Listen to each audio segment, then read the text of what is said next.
செந்தூரம் TV நேயர்கள் அனைவருக்கும் வணக்கம். இன்னைக்கு நாம என்ன பார்க்கலாம் அப்படின்னா, ஒரு பரிகாரம் தான். அவரவர் பிறந்த நட்சத்திரத்தினன்று என்ன வழிபாடு செய்ய வேண்டும் அப்படின்ற ஒரு பரிகாரம் தான் நம்ம பார்க்கிறோம். இப்போ எல்லாருமே ஏதாச்சும் ஒரு நட்சத்திரத்துலதான் நம்ம பிறந்திருப்போம். அது ஜென்ம நட்சத்திரம் அப்படின்னு நம்ம சொல்றோம். இந்த ஜென்ம நட்சத்திர நாளில் உங்க பேர்ல போய் கோவில்ல அர்ச்சனை பண்ணிக்கிறது, தீபம் ஏத்துறதெல்லாம் இது ஒரு செல்வ நிலையை நல்லா உயர்த்தி தருது அப்படின்னு ஒரு ஐதீகமா இருக்கு.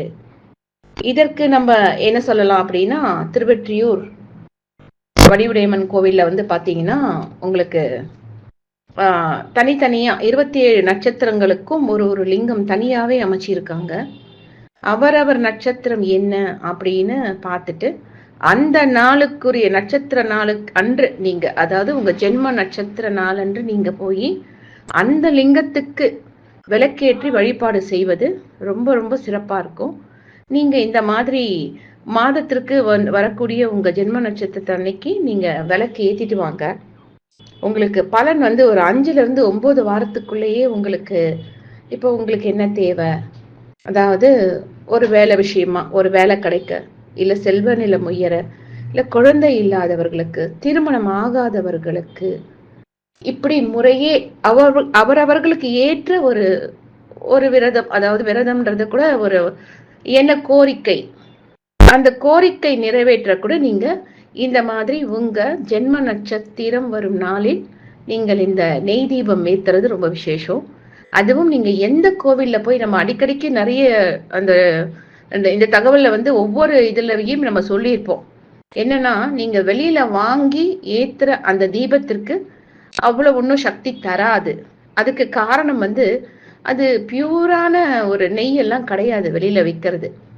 எந்த ஒரு கோரிக்கை நமக்கு நிறைவேற்றினாலும் சுவாமிக்கு போய் சேரணும் அப்படின்னு சொன்னா பசு நெய்யால ஆன தீபத்தை தான் நம்ம போடணும். நீங்க அதை போட்டுட்டு வழிபடும் பொழுது உங்க கோரிக்கை இறைவனிடம் ஏற்றுக்கொள்ளப்படுகிறது அப்படின்ற ஒரு ஐதீகம் நம்ம முன்னோர்களே நமக்கு சொல்லியிருக்காங்க. அப்போ இந்த ஜென்ம நட்சத்திர நாளில் பசு நெய்ல நமக்கு நிறைய ஆர்கானிக் ஷாப்ல எல்லாம் நமக்கு அந்த பியூரான பசு நெய் எல்லாம் கிடைக்குது நிறைய. நீங்க அதை வாங்கிட்டு 2 அகல் ஏத்துனா கூட ஓகே தான். அதே மாதிரி இது ஒரு பரிகாரம். அதாவது ஜென்ம நட்சத்திரத்தினன்று திருவெற்றியூர் வடிவுடையம்மன் கோவில்ல அந்த 27 நட்சத்திரத்துக்கும் லிங்கங்கள் வச்சிருக்காங்க. அங்க போய் வழிபடுவது ஒரு சிறப்பு. இல்ல என்னால் அங்க போக முடியல அப்படின்னு சொல்றவங்க அருகில் இருக்கும் வீட்டு அருகில் இருக்கிற கோவில்ல கூட நீங்க உங்க ஜென்ம நட்சத்திர அன்னைக்கு நாள்ல உங்க பேர்ல அர்ச்சனை பண்ணிக்கிறது கூட சிறப்பு தான்.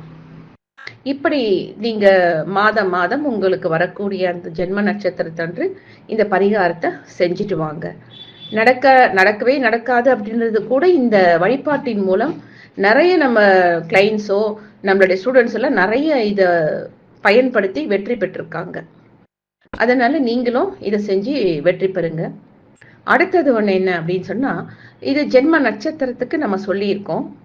அடுத்தது பாத்தீங்க அப்படின்னா, உங்க பிறந்த நாள் வரும் இல்லையா? ஒவ்வொருத்தருக்கும் உங்களுக்கு பர்த்டே அப்படின்னு வரும்பொழுது நிறைய பேர் என்ன பண்ணுவீங்க, அன்னதானம் பண்ணுவீங்க. இல்ல இந்த அனாதை விடுதிகளுக்கு இப்படி எங்கன்னா ஒரு இப்பெல்லாம் நிறைய எல்லாருமே கத்துக்கிட்டு இருக்காங்க. அதனால நிறைய அன்னதானங்கள் பண்றாங்க, நம்ம இல்லைன்னா சொல்ல முடியாது. இருந்தாலும் உங்களுக்கு சிறப்பு அப்படின்னு சொல்லும் பொழுது, ஒரு பிறந்த நாள் அன்று இந்த 5 வகையான பழங்களை எடுத்துக்கோங்க.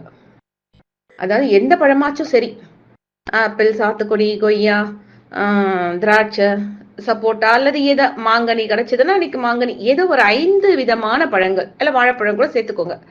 5 விதமான பழங்களை நல்லா கட் பண்ணிக்கோங்க. கட் பண்ணிட்டு ஒரு சின்ன தூக்குல போட்டுக்கோங்க. அதுல கொஞ்சம் தேனும் ஊத்தி நல்லா கலந்துக்கோங்க. முதல்ல எந்த கோவில், அதாவது உங்க குலதெய்வ கோயிலுக்கு போனாலும் சரி, அது ரொம்ப சிறப்பு தான். இல்ல அருகில் இருக்கும் எந்த கோவிலுக்கு போயும் நீங்க உங்க பேர்ல அர்ச்சனை பண்ணிட்டு சுவாமிக்கு இது நைவேத்தியமா வைங்க. நைவேத்தியமா கொடுத்தீங்கன்னா அவர் சுவாமிக்கு நைவேத்தியம் பண்ணிட்டு திருப்பி கொடுப்பாரு. அப்போ அங்க வெளியில ஒரு தொன்னை வாங்கிக்கோங்க. வாங்கிட்டு அட்லீஸ்ட் நீங்க ஒரு 11 பேருக்குன்னா இது கொடுக்கணும்.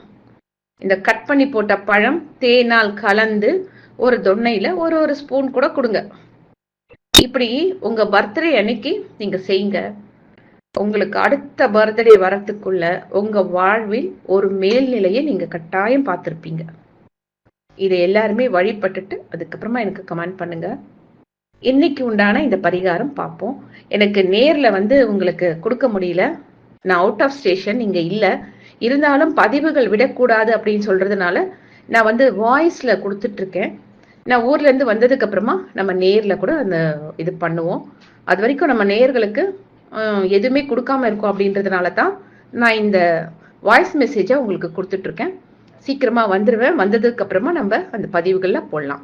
இந்த மாதிரி டெய்லி ஒரு பரிகாரம் நான் உங்களுக்கு சொல்லுவேன். நன்றி நேயர்களே, வணக்கம்.